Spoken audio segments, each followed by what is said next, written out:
বিসমিল্লাহির রহমানির রহিম। চাচা এদিক তাকাবেন আপনি। আমি মোহাম্মদ মোল্লা হোসেন, বাড়ি কাঞ্চনপুর, বয়স 92 বছর। তো আপনারা যে বিষয়ে আমার করছেন, এটা সেই এই আতিয়ার খুনের বিষয়। তো রাতের অন্ধকারে খুন কে বা কাহারা করে এটা তো জানা সম্ভব না। তো এখানে আমার একটা বিষয় হচ্ছে যে এই খুনের নেপথ্যের কারিগর কারা, এইটা উদ্ঘাটিত হওয়ার দরকার। যারা এই খুনের আসামি হয়েছে এরা সবাই নির্দোষী মানুষ, এরা কোনো এই অন্যায় কাজের ভিতরে জড়িত থাকে না। এদের একটা মিথ্যা মামলা প্রত্যাহারের দরকার। আর এই মামলাটা হয়েছে একেবারে সম্পূর্ণ হচ্ছে দলীয়ভাবে, শত্রুতামূলকভাবে।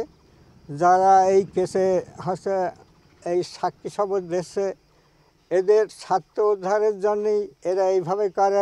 আগেও এইভাবে 6টা মার্ডার হয়েছে একই মাঠে একই কায়দায়, এবং তাতে অনেক লুটপাট করে। এদের স্বভাবই হচ্ছে এরা লুটপাট করে দেশের সম্পদ নষ্ট করে, বাড়িঘর লুটপাট করে, গরু বাছুর নিয়ে যায়, মালামাল নিয়ে যায়।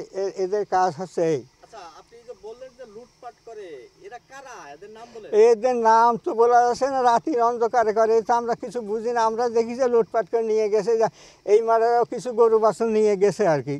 তো এসব তো আমরা তো বাবা রাতের অন্ধকারে এসব তো আমরা জানি না। আমরা চাচ্ছি যে এই কেসের সুষ্ঠু তদন্ত হোক, এবং যারা এই কেসের প্রকৃত আসামি তারা শাস্তি পাক, আমরা এইটাই আশা করি। আর যারা নির্দোষী মানুষ তারা যেন হয়রানি না হয়, এইটাই আমার কথা বাবা। আচ্ছা, আমি তো জানতে চাচ্ছি, আপনি কি এই কেসের আসামি নাকি?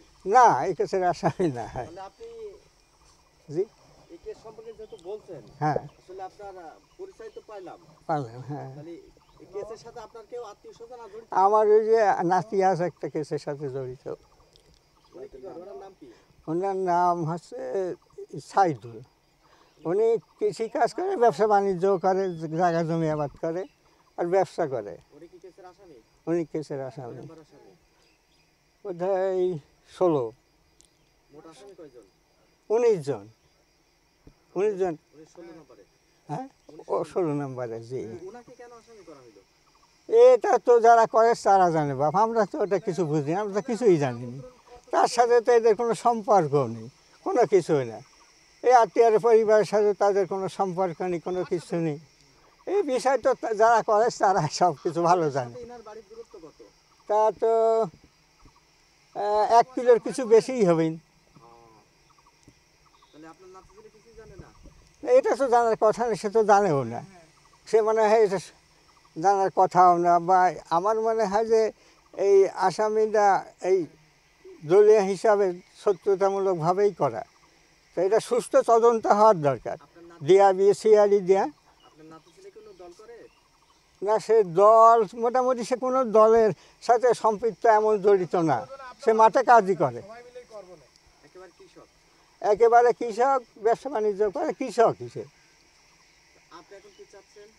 আমি চাচ্ছি যে এই সুস্থ তদন্ত হোক, তদন্ত হয়ে এই কেসের প্রকৃত আসামি যারা তারা ধরা পড়ুক এবং তাদের শাস্তি হোক। সে যে লোকই হোক, প্রকৃত আসামি ধরা পড়ুক, তাদের শাস্তি হোক, আমি এইটাই আশা করছি। আর যাতে নির্দোষী মানুষ এতে হয়রানি না হয়, এইটাই আমি আশা করছি। এবং এলাকায় শান্তি শৃঙ্খলা বজায় থাক, এই আমি আশা করি।